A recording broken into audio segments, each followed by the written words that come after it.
தற்போது விழா நிகழ்விடத்திற்கு நம்முடைய மாண்புமிகு தமிழ்நாடு முதலமைச்சர் அவர்கள் வருகை தந்து கொண்டிருக்கிறார்கள். 17வது சட்டமன்ற பேரவையின் சட்டமன்ற உறுப்பினர்களுக்கான பயிற்சி நிகழ்வை தொடங்கி வைக்க நிகழ்விடத்திற்கு வருகை தந்திருக்கும் நம்முடைய மாண்புமிகு தமிழ்நாடு முதலமைச்சர் அவர்களை வருக வருக என பணிவன்புடன் வரவேற்கின்றோம். இன்றைக்கு நம்முடைய மாண்புமிகு தமிழ்நாடு முதலமைச்சர் அவர்கள் 17வது சட்டமன்ற பேரவையின் சட்டமன்ற குத்துவிளக்கு ஏற்றி தொடங்கி வைத்து சிறப்பிக்க இருக்கின்றார்கள். விழா நிகழ்விடத்திற்கு வருகை தந்திருக்கும் மாண்புமிகு தமிழ்நாடு முதலமைச்சர் அவர்களை வருக வருக என மீண்டும் ஒரு முறை பணிவன்புடன் வரவேற்கின்றோம். சட்டமன்ற உறுப்பினர்களுக்கான பயிற்சி நிகழ்வை தொடங்கி வைக்க நம்முடைய மாண்புமிகு தமிழ்நாடு முதலமைச்சர் அவர்கள் விழா நிகழ்விடத்திற்கு வருகை தந்திருக்கிறார்கள். நிகழ்விடத்திற்கு வருகை தந்திருக்கக்கூடிய நம்முடைய மாண்புமிகு தமிழ்நாடு முதலமைச்சர் அவர்களை வருக வருக என பணிவன்புடன் வரவேற்கின்றோம். இன்னும் சில நிமிடங்களில் இந்த விழா அரங்கிற்கு நம்முடைய மாண்புமிகு தமிழ்நாடு முதலமைச்சர் அவர்கள் வருகை தந்து சிறப்பிக்க இருக்கின்றார்கள் என்பதை மகிழ்ச்சியுடன் தெரிவித்துக் கொள்கின்றோம். விழா நிகழ்விடத்திற்கு வருகை தந்த மாண்புமிகு தமிழ்நாடு முதலமைச்சர் அவர்களுக்கு சிறப்பான வரவேற்பு அளிக்கப்பட்டது. இன்னும் சில நிமிடங்களில் விழா அரங்கத்திற்கு நம்முடைய மாண்புமிகு தமிழ்நாடு முதலமைச்சர் அவர்கள் வருகை தந்து சிறப்பிக்க இருக்கின்றார்கள் என்பதை மகிழ்ச்சியுடன் தெரிவித்துக் கொள்கின்றோம்.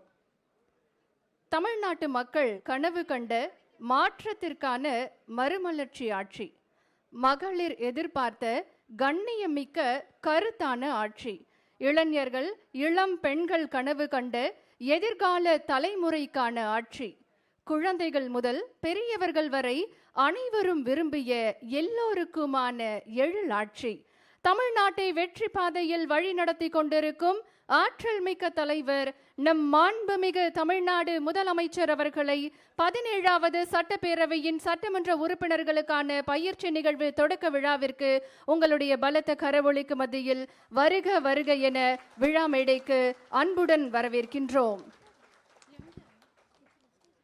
சிங்க பெண்களால் பெண்களின் பாதுகாப்பை உறுதி செய்த கடமை வீரர், தமிழ்நாட்டை தலைநிமிர வைத்துக் கொண்டிருக்கும் தலைவர், தொட்ட துறைகள் அத்தனையிலும் முத்திரை பதித்து வரும் முதல்வர் மாண்புமிகு தமிழ்நாடு முதலமைச்சர் அவர்களை விழா மேடைக்கு வருக வருக என பணிவன்புடன் வரவேற்கின்றோம். விழா தொடக்கமாக தமிழ்தாய் வாழ்த்து அனைவரும் எழுந்து நிற்குமாறு அன்புடன் கேட்டுக்கொள்கின்றோம்.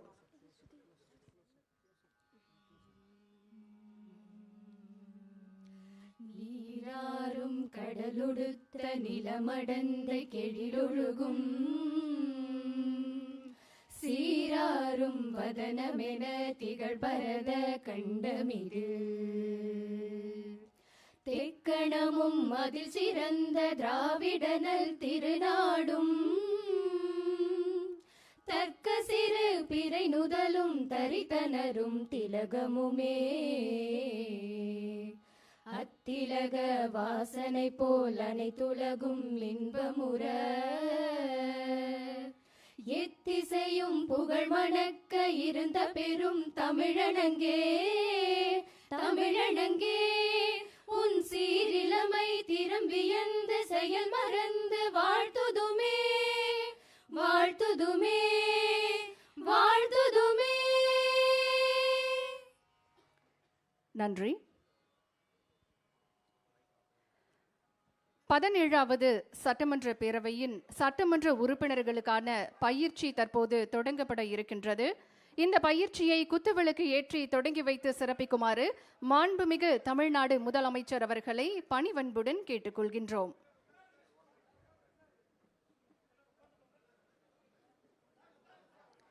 இன்றைக்கு 17வது சட்டமன்ற பேரவையின் சட்டமன்ற உறுப்பினர்களுக்கான பயிற்சியை நம்முடைய மாண்புமிகு தமிழ்நாடு முதலமைச்சர் அவர்கள் குத்துவிளக்கு ஏற்றி தொடங்கி வைக்கிறார்கள். மேலும் மாண்புமிகு பேரவைத் தலைவர், மாண்புமிகு பேரவை முன்னவர், மாண்புமிகு துணைத் தலைவர் மற்றும் அரசு தலைமை கொறடா ஆகியோரையும் 17வது சட்டமன்ற பேரவையின் சட்டமன்ற உறுப்பினர்களுக்கான பயிற்சியை குத்துவிளக்கு பேரவை செயலாளர் அவர்களை வரவேற்புரையாற்ற அன்போடு அழைக்கின்றோம்.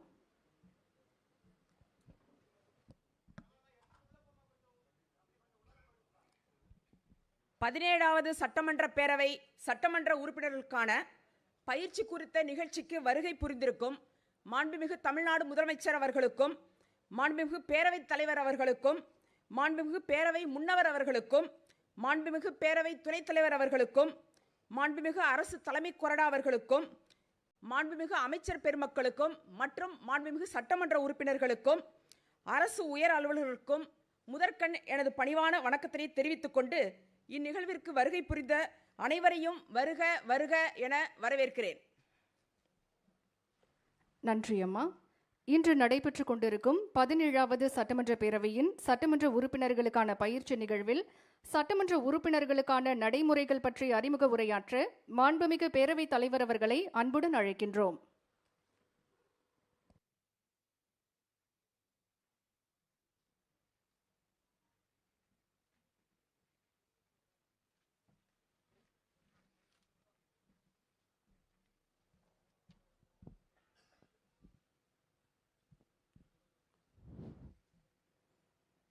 மாண்புமிகு தமிழ்நாடு முதலமைச்சர் அவர்களே, மாண்புமிகு அமைச்சர் பெருமக்களே, மாண்புமிகு அவை முன்னவர் அவர்களே, மாண்புமிகு பேரவை துணைத் தலைவர் அவர்களே, மாண்புமிகு அரசு தலைமை கொறடா மற்றும் சட்டமன்ற கட்சி தலைவர்கள் உள்ளிட்ட மாண்புமிகு உறுப்பினர்களே, உங்கள் அனைவருக்கும் என்னுடைய நெஞ்சார்ந்த வணக்கத்தையும் அன்பு மிகுந்த வரவேற்பையும் நான் மகிழ்ச்சியுடன் முதற்கண் தெரிவித்துக் கொள்கிறேன். தற்போது அமைக்கப்பட்டுள்ள 17வது சட்டமன்ற பேரவைக்கு புதிதாக 146 சட்டமன்ற உறுப்பினர்கள் தேர்ந்தெடுக்கப்பட்டுள்ளனர். மிக முக்கியமாக எக்காலத்திலும் இல்லாத அளவிற்கு இப்பேரவையில் இளைஞர்கள் அதிகமாக இடம்பெற்றுள்ளீர்கள். எதிர்காலம் எப்படி இருக்க வேண்டும் என்பதை இறைவன் அருளால் தீர்மானித்து அதை நிறைவேற்றி காட்டுகிற இடத்தில் இருக்கிற மாண்புமிகு முதல்வர் அவர்களால் மட்டும்தான் இது சாத்தியமானது. பேரவையில் நடந்து கொள்ளும் முறை, நடவடிக்கைகளில் எப்படி பங்கு கொள்வது, எதை பேசுவது, எதை பேசக்கூடாது, என்ன பேசினால் அவையிலும் பாராட்டப்படுவீர்கள், வெளியிலும் பாராட்டப்படுவீர்கள் என்பதையும், எதை பேசினால் மக்கள் உங்களை எந்த கோணத்திலே பார்ப்பார்கள் என்பதையும் முறையான பயிற்சியின் மூலமாக காலை 10:30 மணிக்கு தொடங்கி மாலை 5:30 மணி வரை அந்த பயிற்சி உங்களுக்கெல்லாம் அளிக்கப்பட இருக்கிறது. இதன் அவசியத்தை உணர்ந்து இந்த புத்தாக்க பயிற்சிக்கு அனுமதி அளித்துள்ள மாண்புமிகு முதலமைச்சர் அவர்களுக்கு என்னுடைய நன்றிகளை நான் முதற்கண் தெரிவித்துக் கொள்கிறேன். நான் செல்லுகிற இடமெல்லாம் வெல்லும் இழந்தான் என்பதை தேர்தல் களத்தில் நிரூபித்து காட்டினார் நம்முடைய முதலமைச்சர். வெல்வார் வீழ்த்துவார் இல்லாத ஒரு மாபெரும் சக்தியாக இன்றைக்கு தமிழ்நாட்டில் அவர் வளர்ந்து கொண்டிருக்கிறார்கள். வியப்பால் விழிகளை உயர்த்தி இந்திய திருநாடே இவரா இவரா இப்படி என்று போற்றி பாராட்டுகிற சூழ்நிலை எல்லாம் இன்றைக்கு தமிழ்நாட்டில் உருவாகி கொண்டிருக்கிறது.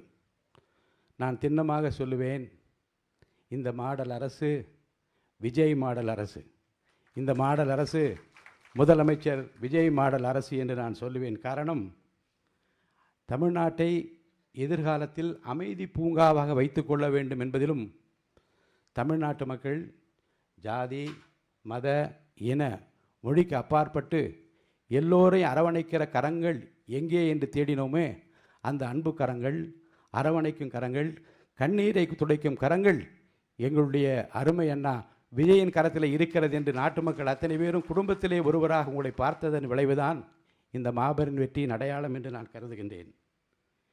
எதிர்காலம் பத்திரமாக இருக்கிறது, உங்கள் கரத்திலே இருக்கிறது.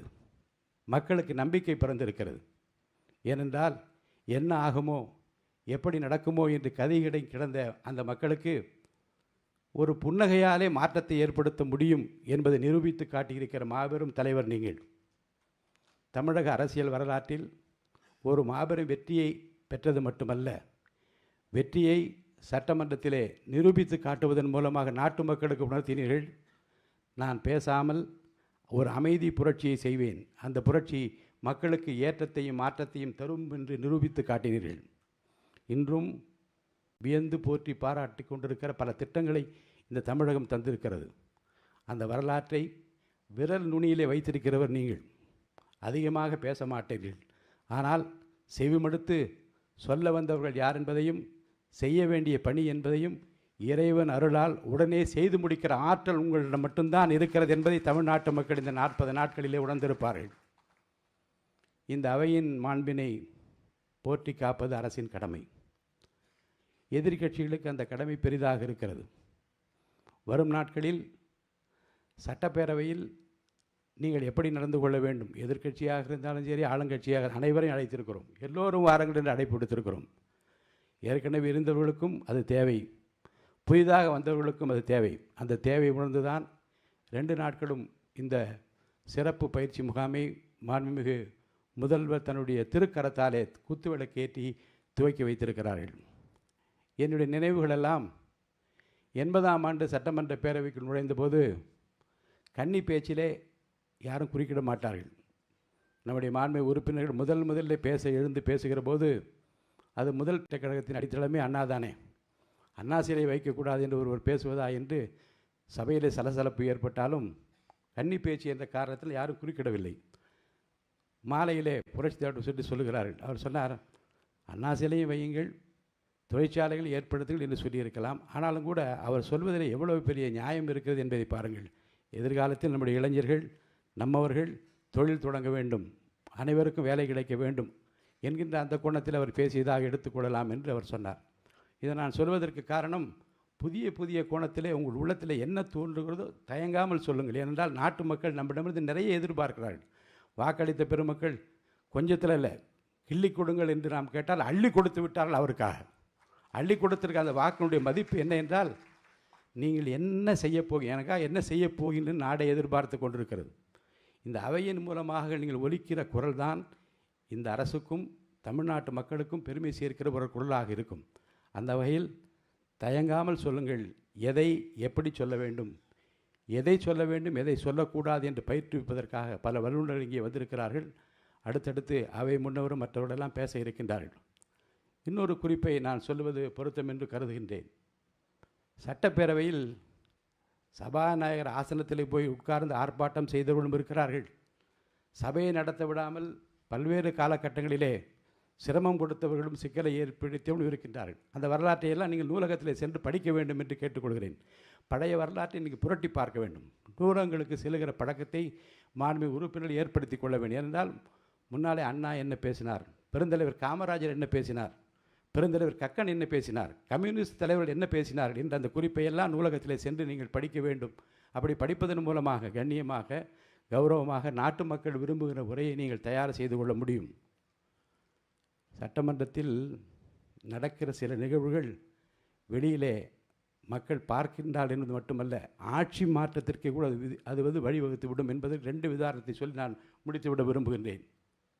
உங்களுக்கெல்லாம் நினைவிருக்கும், 72ஆம் ஆண்டு அனைத்து இந்திய அண்ணா திராவிட முன்னேற்றக் கழகம் துவங்கப்பட்ட போது புரட்சித் தலைவர் எம்ஜிஆருக்கு எதிராக சட்டமன்றத்தில் என்ன நடந்தது என்பதையும், அந்த வரலாற்று சிறப்புமிக்க நினைவிலே கொள்ளத்தக்க விரும்பத்தகாத அந்த நிகழ்வுகளிலே புரட்சித் தலைவர் எம்ஜிஆரை பற்றி மக்கள் மத்தியிலே அந்த கொண்டிருந்த அந்த அபிப்பிராயம், அந்த ஒப்பீனியன் எப்படியெல்லாம் மாற்றப்பட்டு இவர்தான் வர வேண்டும் என்று முடிவெடுப்பதற்கு சட்டசபை சம்பவங்களே காரணமாக அமைந்தது என்பதை நாட்டு மக்கள் அறிவார்கள். அதே போன்று தான் 89ஆம் ஆண்டு பட்ஜெட் உரையை படிப்பதற்காக முத்தமிழறிஞர் கலைஞர் அவர்கள் எழுந்தபோது புரட்சித் தலைவர் அம்மா அவர்களுக்கும் இடையே நடந்த சர்ச்சைக்குரிய பேச்சுகளும் அவை குறிப்பில் நீக்கப்பட்டதும், சர்ச்சைக்குரிய பேச்சுக்கு பிறகு அவர்கள் தாக்கப்பட்டதாக வந்த செய்திகளும், இருவரும் தாக்கப்பட்டதாக வந்த செய்திகளும் அவை குறிப்பில் இன்னமும் நீங்காமல் இருக்கிறது.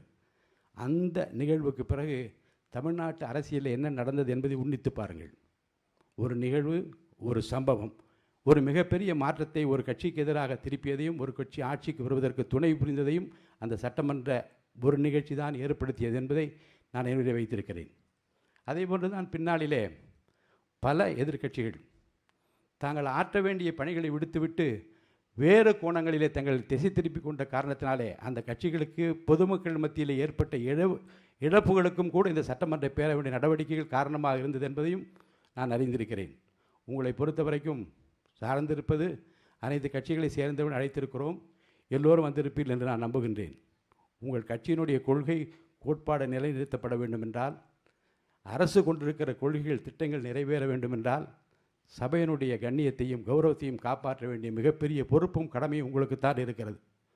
உங்களைத்தான் இந்த நாடு எதிர்பார்க்கிறது. இந்த நாடு நிறைவேற்றுகிற இந்த அவை நிறைவேற்றுகிற சட்டங்கள் தான் எதிர்காலத்தை தீர்மானிக்கப் போகிறது. நம்மை பொறுத்த வரைக்கும் நாம் நம்முடைய முதல்வர் கையிலே பத்திரமாக இருக்கிறோம். நாம் நம்மை பொறுத்த வரைக்கும் நம்மை, இந்த அவையை, நாட்டை அவர்கள் கையிலே இறைவன் ஒப்படைத்திருக்கிறார். நாம் பத்திரமாக இருக்கின்றோம். அமைதி பூங்காவாக தமிழ்நாட்டை பார்த்து கொள்கிற பொறுப்பில் அவர் இருக்கிறார். அவர் எப்போதும் சொல்வார், கான்ஃபிடென்ட்டாக இருங்கள் என்று சொல்வார்கள்.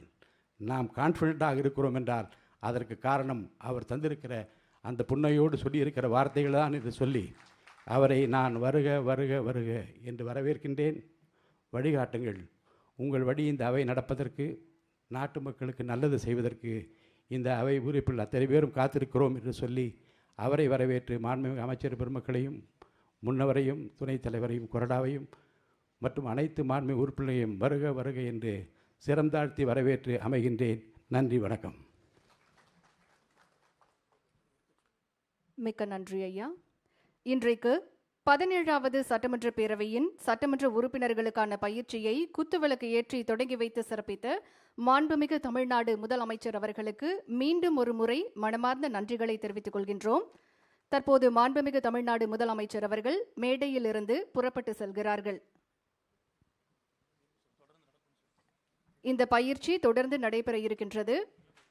மாண்புமிகு சட்டமன்ற உறுப்பினர்கள் அனைவரும் தங்களுடைய இருக்கைகளில் அமருமாறு அன்போடு கேட்டுக்கொள்கின்றோம்.